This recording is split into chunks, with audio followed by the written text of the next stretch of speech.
I'm not gonna take much of your time because kay Balogyo ko, you are all excited to hear what he has to say para kanato tanan. I would just like to say, Ishagit ra na to. Okay ra ba? BBM! BBM! BBM! Dumata BBM! Walang umiimik. Matay mingaw man oso-boso! Matay mingaw man. BBM! BBM! BBM! Mingaw. Okay, press. Okay na kita. Wa nay lami. The entire people of Negros Oriental Wa truly nay lami. together for helping the province and the whole country. Thank you so much, press. Thank you, BBM. Kapitan. At BBM. maayong hapon. Maraming salamat po. Wa nay lami call. BBM. Matay mingaw man. Alam mo kung sino ka man ang mga tao na pagod na. Parang Correct. yung iba pumunta nga lang dyan. Dahil sa ayuda. Kasi may job fair kayo or may pamimigay kayong ayuda. Hindi dahil andyan ang presidente. Wala nang gana. Kung sa Bisaya, wa nay lami. I'd like to say, Ishagit ra na to. Okay ra ba? BBM! BBM! BBM! Walang umiimik. BBM! Matay mingaw man oso-boso! Matay mingaw man. Ngayon.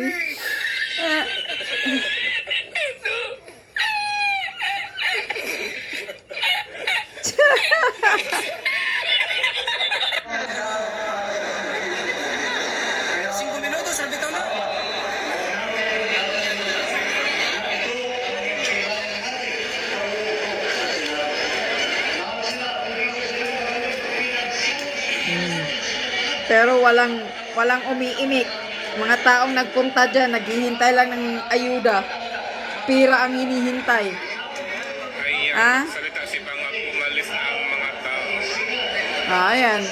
Nagsialisa ng mga tao habang nagsasalita si Bangag Marcos Jr. Kanalikod niya. Sa Dumaguete rally nila daw ito. Tingnan nyo. Ang pakay ng mga tao dyan, kaya nagpunta dahil sinasabing may ayuda, namimigay daw muna ng pera. Yan ang teknik ni Bangag, ni Tambaloslos. Mamimigay muna ng pera para dadami ang tao. Kunyari, maipakita nila sa camera, sa video, na maraming taong nagpunta sa rally nila. Oy, mga Bangag, huwag nyo nang utuin ang taong bayan. Mga budol kayo. Walang hiya kayo. Julul. Ishagit ra na to. Okay ra No. ba? BBM! Yan, ulit-ulit sa Dumaguete. BBM! Dumata BBM! Matay mingaw man oso-boso! Matay mingaw man. Di ka ba nahiya? Ang laki-laki ng katawan mo rin. Walang nagkagusto din sa inyo. Okay na kita. The Negros Oriental, the entire Taas ng energy BBM. BBM. Minghoy man, oy. Parang, ano nga rin dyan sa mga tao dyan. Pero pasigawin mo, Duterte. Kaya nga. Duterte. Ako, magtatayuan pa yan. Magsisigawan pa yan. Pero pag BBM, BBM. BBM. Ano, hirap na kayo.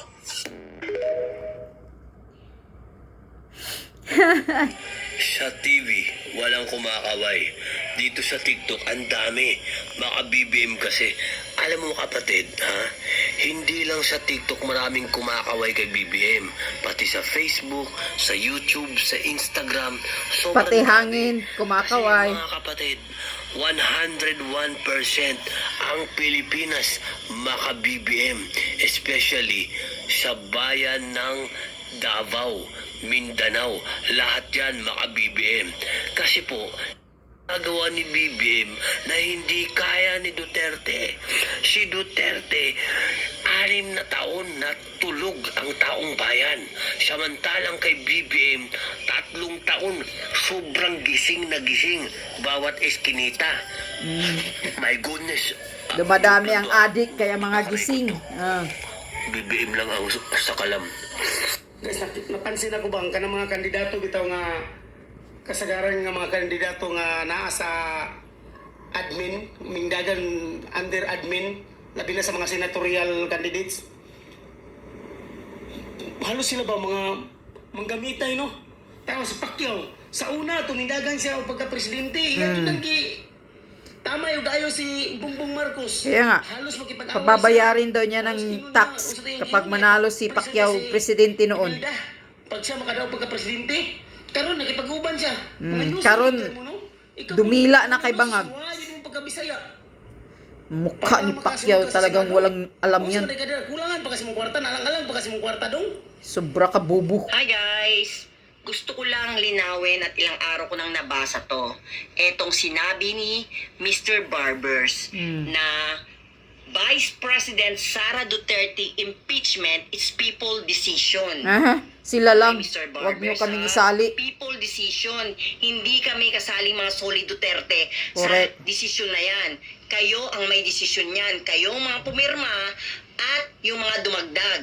At sigurado niyan, kasama na rin ang mga loyalistang ayaw sa mga Duterte. At sigurado rin yan, may mga ibang pinklawan na ayaw pa rin. So hindi kami at huwag mo kaming isali sa mga people decision na sinasabi mo dyan Kaya nga. sa nakalagay na Vice President Sara Duterte impeachment is people decision. Hindi kami kasali at tandaan mo, hindi kami susuko. Ilalaban pa rin namin ang aming BP Sara Duterte. Tandaan, PDP laban straight. Huwag kalimutan, makapasok lahat ng mga senador. At mga solid Duterte, PDP laban straight lang tayo hanggang dulo. Malapit na at suportahan natin ang ating pinaglalaban. Kaya solid Duterte forever. Ay, bagsak natin ang mga amoy sinusuka. Marcos ba sa karon sa iyang patapor mag-uban iya mga senatorial candidate.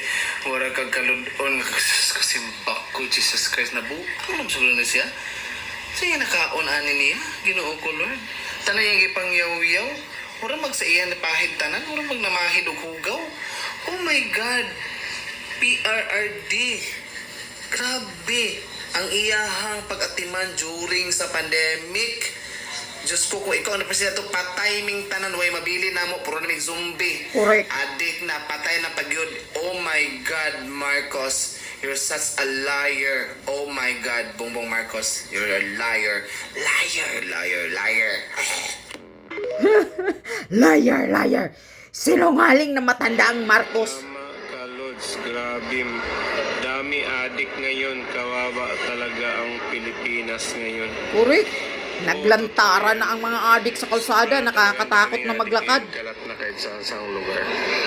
Ang tanong, Lods, kaano-ano ni Risa si Lito Lapid na ganyan na lamang ka-concern kay Ma'am Lapid? Risa, ha? Risa Hontiveros. Sa kung ano-ano nga ba ang ginagawa Tinatakas ng mga mo daw senador ang na mga ito? pogo, ha?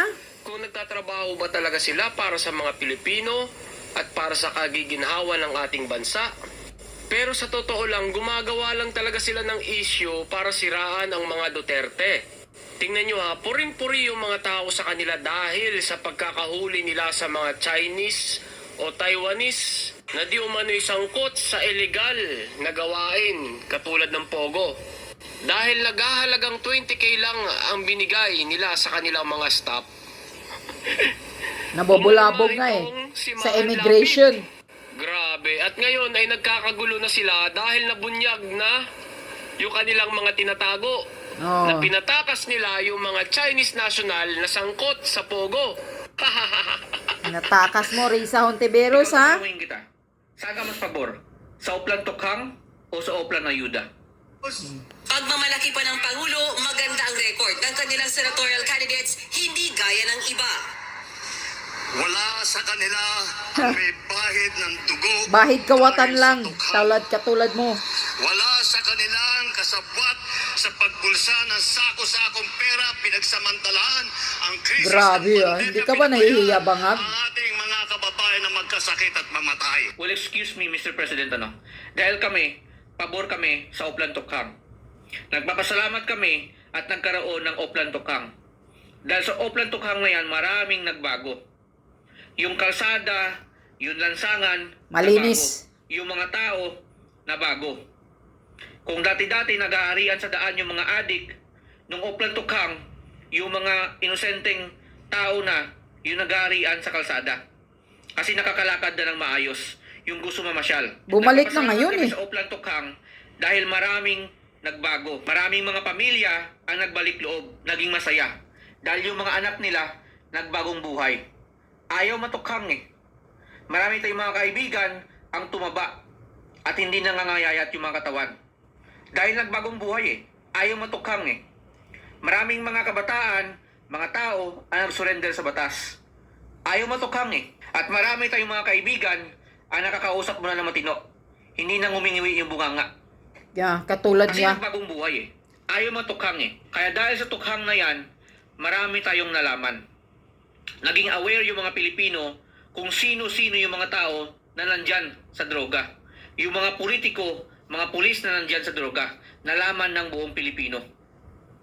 Kaya pasalamat kami sa tukhang na yan dahil naging aware kaming lahat when it comes to drug problem ng Pilipinas. Na gano'n na pala kalala, katindi, yung drug problem sa Pilipinas. Kaya excuse me Mr. President, kasi nagpapasalamat kami dahil nagkaroon ng Oplan Tukhang.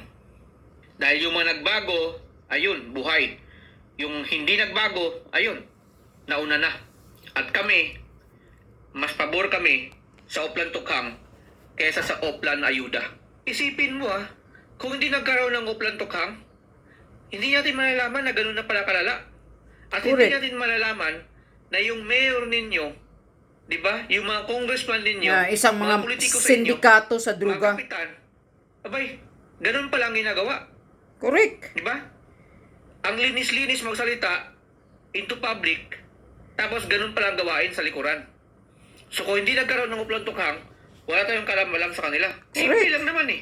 Kung ayaw mo matukhang, edi magbago ka. Ganun lang. Tama. Ano Oh na? my gosh, nakakaloka. You know, I love Tito Sen. I love Itbulaga. I love Vic Soto. I love Joey De Leon. Ano? Kaya lang kasi Tito Sen, naloloka lang ako doon sa naging speech mo na sabi mo isusulong mo yung 14th month pay. Pagka naupo ka o nakabalik ka sa pwesto bilang senador. My God, Tito Sen, kasi ang tagal mo nang naging senador. Correct. Naging Dati Senate wala kang President ginawa. ka pa nga eh. Bakit hindi mo pa ginawa dati yan? Tama. Diba? Gusto mo palang isulong yung 14 month pay. Bakit hindi pa dati? Bakit ngayon pa? Bakit ngayon lang? Puro Ano mga... ba yung campaign promise ba yan, Tito Sen? Para makabalik ka sa pwesto? Budol ba yan? Budol? Budol na Oh naman. my God. Na-turn off talaga ako kay Tito Sen. Sa totoo lang. Pero kapag nalalaman ng 14 month pay, ba't hindi mo sinulong dati pa yan? Tumanda ka na sa pagiging senador. Naging Senate President ka pa, oh my God. Hindi mo yan isinulong. Bakit ngayon? Budol yan, budol. Bagong Pilipinas, lumang mukha. Maraming sandamakmak na salita. Hey, you want some more? You want more? Ayan tuloy naglo sila. Hey, bagong Pilipinas, lumang mukha. Sandamakmak at maraming salita. Hey, you want some more? You want more? Ayan tuloy naglo sila. Hey!